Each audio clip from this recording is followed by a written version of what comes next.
Hello दोस्तों, मैं हूं जगदीश जोशी। आज के इस वीडियो में हम लोग रिले और कॉन्टैक्टर की होल्डिंग सीखेंगे। बहुत ही बेसिक सा कॉन्सेप्ट है लेकिन बहुत इंपॉर्टेंट है। और वीडियो के एंड में मैं आपको होल्डिंग से रिलेटेड इंटरव्यू में पूछे जाने वाले क्वेश्चंस आंसर्स भी बताऊंगा। तो वीडियो आप लोग आखिरी तक जरूर देखना। और सबसे इंपॉर्टेंट कि अगर आपने चैनल अभी तक सब्सक्राइब नहीं किया हुआ है तो चैनल जरूर से सब्सक्राइब कर लेना, क्योंकि 80% लोग ऐसे होते हैं जो वीडियोज़ तो देखते हैं हमारी लेकिन चैनल सब्सक्राइब नहीं करते। तो कर लो यार चैनल सब्सक्राइब, इससे हम लोगों को भी मोटिवेशन मिलता है आप लोगों के लिए और भी ज़्यादा कंटेंट अपलोड करने का। ओके, तो यहाँ पे देखो हम लोग क्या काम करेंगे। ये हमारे पास एक एनो पुश बटन है, ठीक है। तो मैं एक काम करूँगा, एनो पुश बटन की दोनों तरफ वायर कनेक्ट करूँगा। और ये हम लोगों का एक आइसोलेटर है जहाँ पे हम लोगों का यहाँ पे इनपुट आ रहा है, ठीक है। तो मैं एक काम करता हूँ, यहाँ से एक लाइन वायर लेता हूँ और उसको एनो पुश बटन के एक टर्मिनल पे कनेक्ट करता हूँ। और दूसरे टर्मिनल से हम लोग क्या काम करेंगे, सीधा अपने कॉन्टैक्टर के A1 पे कनेक्ट करेंगे, ठीक है। तो मैं इतना कर लेता हूँ, उसके बाद फिर आगे आपको समझाता हूँ। ये देखो मैंने जो हमारा एनो पुश बटन था इसकी दोनों तरफ एक एक वायर कनेक्ट कर दी। अब इसमें से एक वायर को हम लोग क्या काम करेंगे, हम लोग अपने इस आइसोलेटर के आउटपुट में कनेक्ट कर देंगे जहां से हम लोगों को फेस मिलेगा। ओके, अब यहाँ पे मैं लाइन और न्यूट्रल या फिर फेस और न्यूट्रल की बात क्यों कर रहा हूँ, क्योंकि हमारा रिले और कॉन्टैक्टर दोनों ही 220 वोल्ट के हैं, यानी कि इनकी कॉइल जो है वो 220 वोल्ट की है। अगर सेम इसकी जगह पे 110 वोल्ट होता तो हमारा जो सप्लाई आ रहा है, यहाँ पे मेरा 220 वोल्ट आ रहा है तो यहाँ पे मैं 110 वोल्ट यूज करता। सेम अगर मेरे रिले और कॉन्टैक्टर इन दोनों की कॉइल अगर 24 वोल्ट की होती तो उस केस में यहाँ पे मैं 24 वोल्ट यूज करता, ठीक है। अगर मेरे कॉन्टैक्टर की कॉइल 440 वोल्ट की होती तो यहाँ पे मैं आर फेस और वाई फेस इस तरीके से दो फेस यूज करता जहां से मेरे को 440 वोल्ट मिलता, ठीक है। तो कंट्रोलिंग वोल्टेज आपका चाहे कोई सा भी हो, कनेक्शन इसी तरीके से होंगे, ठीक है। अक्सर आप लोगों के मेरे पास इस टाइप के भी क्वेश्चंस आते हैं।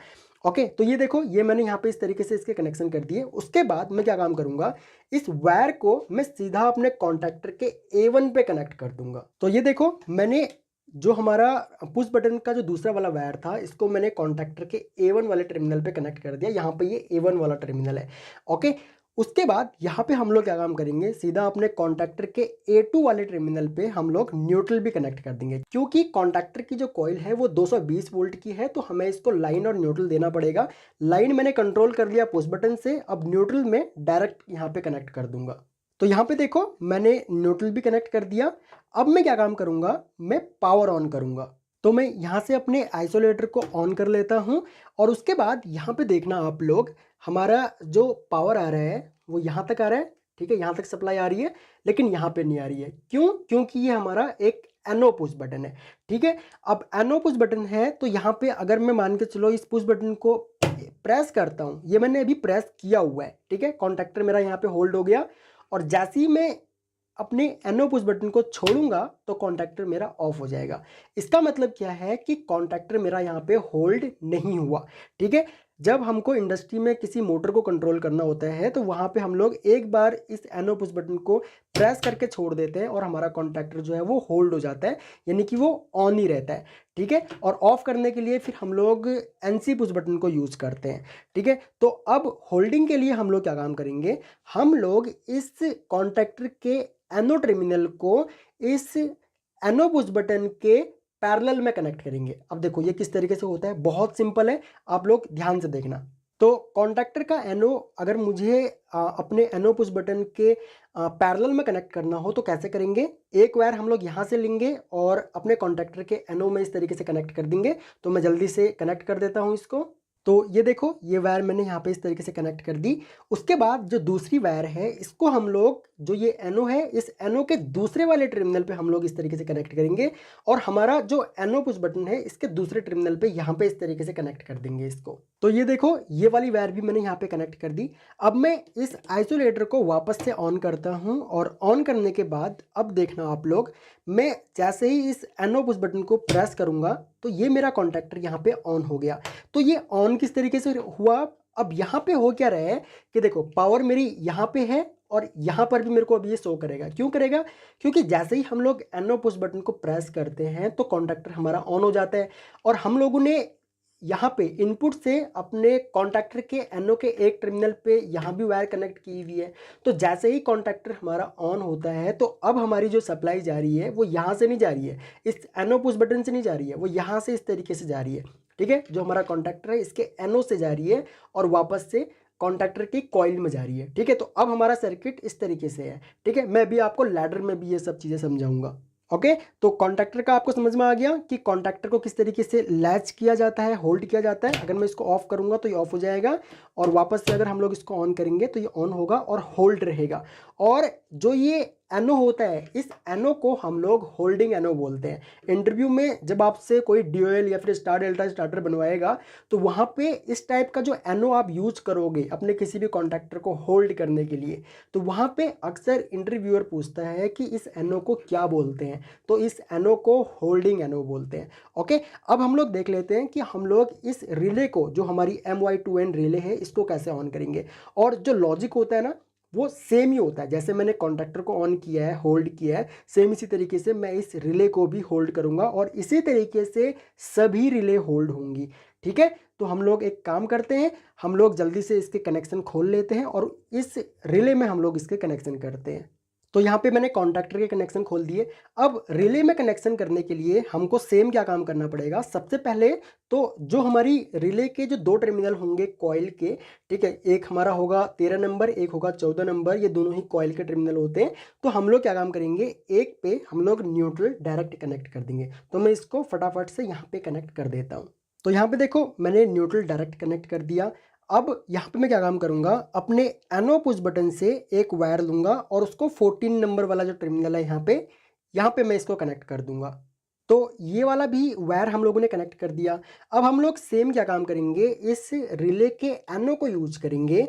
ठीक है, यानी कि कॉमन पे हम लोग एक वायर कनेक्ट करेंगे जो कि इस एनो पुश बटन की एक टर्मिनल पे कनेक्ट करेंगे और एनो से एक वायर ला करके इस पुश बटन के दूसरे वाले टर्मिनल पे कनेक्ट करेंगे। और जो ये रिले है हम लोगों की, इस रिले में हमारा क्या होता है कि ये वाला टर्मिनल जो होगा वो कॉमन होगा और इसके सामने वाला इसका एनो होगा। ठीक है, इस टर्मिनल का एनो इसके सामने वाला होगा और इसके नीचे वाला इसका एनसी होगा। ठीक है, तो हम लोग एक काम करते हैं, हम लोग जल्दी से इसके कनेक्शन यहाँ पर भी कर लेते हैं। तो अब यहाँ पे देखो मैंने यहाँ पर भी वही चीज़ करी है जो मैंने कॉन्टैक्टर के साथ में किया था।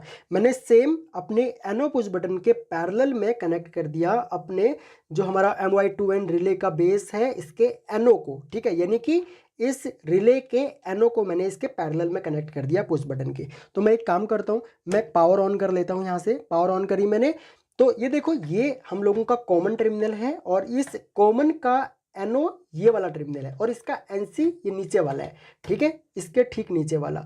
अब अगर आप लोग इस कॉमन पे सप्लाई कनेक्ट कर रहे हो तो इसके एनो पे ही आपको दूसरी वायर, अगर आप लोग मतलब लेना चाहते हो, इसके एनो को यूज़ करना चाहते हो, तो वहीं पे आपको वो एनो मिलेगा। दूसरे किसी भी टर्मिनल पे आपको सप्लाई नहीं मिलेगी, सिर्फ इस कॉमन के एनो पे और एनसी पे आपको सप्लाई मिलेगी।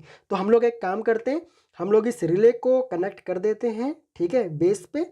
तो यहाँ पे मैं इसको कनेक्ट कर दूंगा, ये हमारी कनेक्ट हो गई। अब मैं अपने एनो पुश बटन को यहाँ पे प्रेस करता हूँ।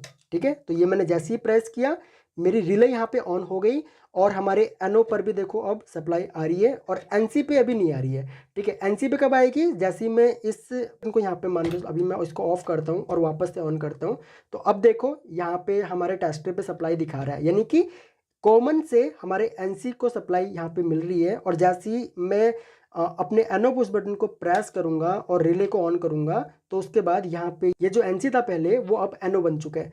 ठीक है, और जो एनो था वो अब एनसी बन चुका है। ठीक है, इस तरीके से आप लोग एक रिले को भी लैच कर सकते हो, होल्ड कर सकते हो, सेम प्रोसेस है। और सेम इसी तरीके से आप लोग किसी भी रिले या फिर कॉइल को होल्ड कर सकते हो। तो चलो अब मैं आपको एक बार लैडर में भी दिखा देता हूँ सेम चीज़। अब यहाँ पे देखो मैंने एक सिंपल सा लॉजिक बना रखा है। यहाँ पे हमारा एनो पुश बटन का इनपुट आएगा, यहाँ पे हम लोगों का एनसी पुश बटन का इनपुट आएगा ताकि मैं ऑफ कर सकूँ, इसलिए मैंने एनसी पुश बटन का इनपुट यहाँ पे लिया हुआ है। इसीलिए ये यहाँ पे हाई है क्योंकि एनसी एलिमेंट लगा हुआ है। ठीक है, अब मैं जैसे ही एनो पुश बटन को यहाँ पे प्रेस करता हूँ तो ये मैंने अभी प्रेस किया हुआ है एनो पुश बटन को, तो मेरी आउटपुट यहाँ पे ऑन हो गई। और जैसे ही मैं एनो पुश बटन को यहाँ पे छोड़ूंगा तो आउटपुट हम लोगों का यहाँ पे ऑफ हो गया। ठीक है, तो यहाँ पे ये हम लोगों का लैच नहीं हुआ। अब सेम अगर मुझे इसको लैच करना है तो मैं क्या काम करूँगा, यहाँ पे मैं ब्रांच ऐड कर लेता हूँ एक, और एक एनो यहाँ पे मैं यूज़ करता हूँ। सेम जैसे हम लोग कॉन्टैक्टर के केस में कर रहे थे, वहाँ पे हम लोग कॉन्टैक्टर का एनो यूज़ कर रहे थे। ठीक है, तो मैं इसको इस तरीके से यहाँ पे कनेक्ट कर देता हूँ, और यहाँ पे मैं एनो यूज़ करूँगा किसका, जो हमारा Q0.0 है, यानी कि अपनी आउटपुट का हम लोग यहाँ पे एनो यूज़ करेंगे। ठीक है, तो ये हम लोगों का यहाँ पे होल्ड हो गया। ठीक है, यहाँ पे हमने इसको लैच कर दिया। अब मैं अगेन इसको डाउनलोड टू डिवाइस पे क्लिक करता हूँ, फिर से हम लोग इसको पीएलसी में डालते हैं लॉजिक को, एंड उसके बाद फिर से हम इसको उसके बाद ट्राई करेंगे। तो अब देखना, जैसे ही मैं इस एनो पुश बटन को यहाँ पे प्रेस करूंगा तो ये हम लोगों का इनपुट आया, और इनपुट आते ही मेरा आउटपुट जो है वो हाई हो गया। अब जैसे ही मैं एनो पुश बटन को यहाँ पे छोड़ूंगा तो उससे कोई फर्क नहीं पड़ेगा, क्योंकि अब हमारी जो सप्लाई जा रही है वो यहाँ से जा रही है।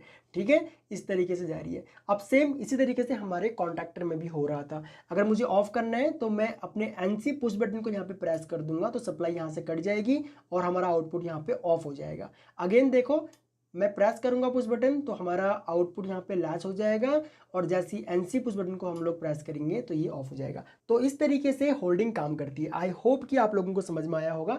और अगर आप लोगों का कोई भी डाउट हो या फिर कुछ भी अगर आप लोगों को पूछना हो तो आप लोग वीडियो के नीचे कमेंट कर सकते हो। आपके कमेंट्स हम लोगों के लिए बहुत इंपॉर्टेंट होते हैं, हम लोग काफ़ी मोटिवेट होते हैं आपके फीडबैक्स देख करके। सो इस वीडियो लेक्चर में इतना ही गाइस, थैंक्स फॉर वॉचिंग। मिलते हैं अपने नेक्स्ट वीडियो लेक्चर में।